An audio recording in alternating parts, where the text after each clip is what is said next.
اعوذ باللہ من الشیطان الرجیم بسم اللہ الرحمن الرحیم۔ حدیث نبوی صلی اللہ علیہ وآلہ وسلم۔ پہلی حدیث، ایک عورت نے رسول کریم صلی اللہ علیہ وآلہ وسلم سے سوال کیا۔ اس نے پوچھا کہ یا رسول اللہ، آپ ایک ایسی عورت کے متعلق کیا فرماتے ہیں جس کے کپڑے پر حیض کا خون لگ گیا ہو؟ تو رسول اللہ صلی اللہ علیہ وآلہ وسلم نے فرمایا کہ اگر کسی عورت کے کپڑے پر حیض کا خون لگ جائے تو چاہیے کہ اسے رگڑ ڈالے، اس کے بعد اسے پانی سے دھوئے، پھر اس کپڑے میں نماز پڑھ لے۔ یہ حدیث صحیح بخاری سے لی گئی ہے اور اس کا نمبر ہے 307 307۔ دوسری حدیث، حضرت عائشہ رضی اللہ عنہا فرماتی ہیں کہ ہمیں حیض آتا تو کپڑے کو پاک کرتے وقت ہم خون کو مل دیتے، پھر اس جگہ کو دھو لیتے اور تمام کپڑے پر پانی بہا دیتے اور اسے پہن کر نماز پڑھتے۔ یہ حدیث بھی صحیح بخاری سے لی گئی ہے اور اس کا نمبر ہے 308 308۔ تیسری حدیث،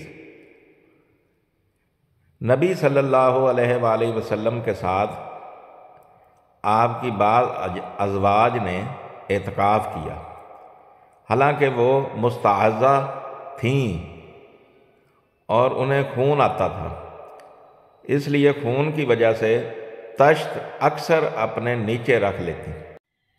اور اکرمہ نے کہا کہ عائشہ رضی اللہ عنہا نے قسم کا پانی دیکھا تو فرمایا، یہ تو ایسا ہی معلوم ہوتا ہے جیسے فلاں صاحبہ کو استحاضہ کا خون آتا تھا۔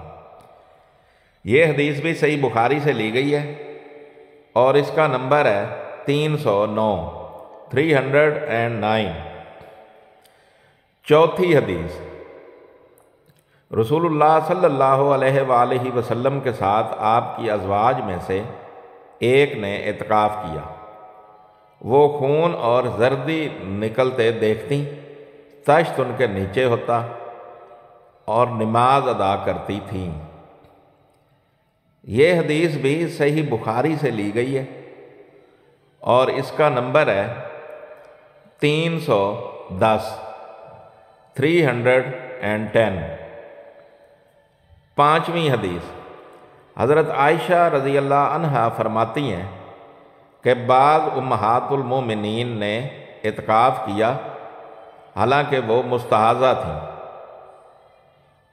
اوپر والی روایت میں انہی کا ذکر ہے۔ یہ حدیث بھی صحیح بخاری سے لی گئی ہے اور اس کا نمبر ہے 311 311۔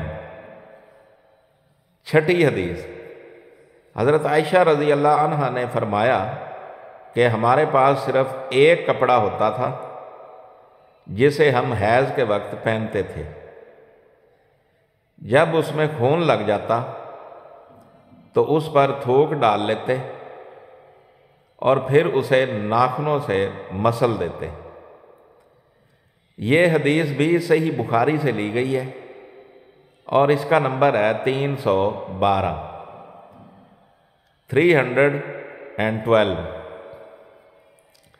ساتویں حدیث،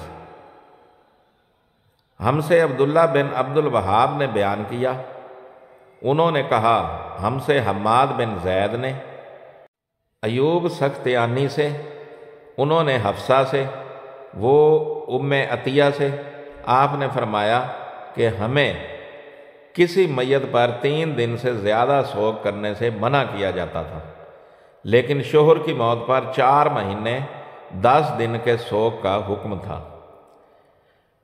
ان دنوں میں ہم نہ سرما لگاتی نہ خوشبو، اور اسب یمن کی بنی ہوئی ایک چادر جو رنگین بھی ہوتی تھی کے علاوہ کوئی رنگین کپڑا ہم استعمال نہیں کرتی تھیں، اور ہمیں عدت کے دنوں میں حیض کے غسل کے بعد کشت اظفار استعمال کرنے کی اجازت تھی، اور ہمیں جنازے کے پیچھے چلنے سے منع کیا جاتا تھا۔ اس حدیث کو حشام بن حسان نے حفصہ سے، انہوں نے ام عطیہ سے، انہوں نے نبی کریم صلی اللہ علیہ وآلہ وسلم سے روایت کیا ہے۔ یہ حدیث بھی صحیح بخاری سے لی گئی ہے، اور اس کا نمبر ہے 313 313۔ میری تمام دیکھنے اور سننے والوں سے گزارش ہے کہ میرے والدین، میرے بہن بھائی، میرے رشتہ دار اور میرے دوست جو اس دنیا سے جا چکے ہیں ان کے لیے مغفرت کی دعا فرما دیں۔ جزاک اللہ خیرہ۔ دعا گو طارق سلطان شاہ ہاشمی۔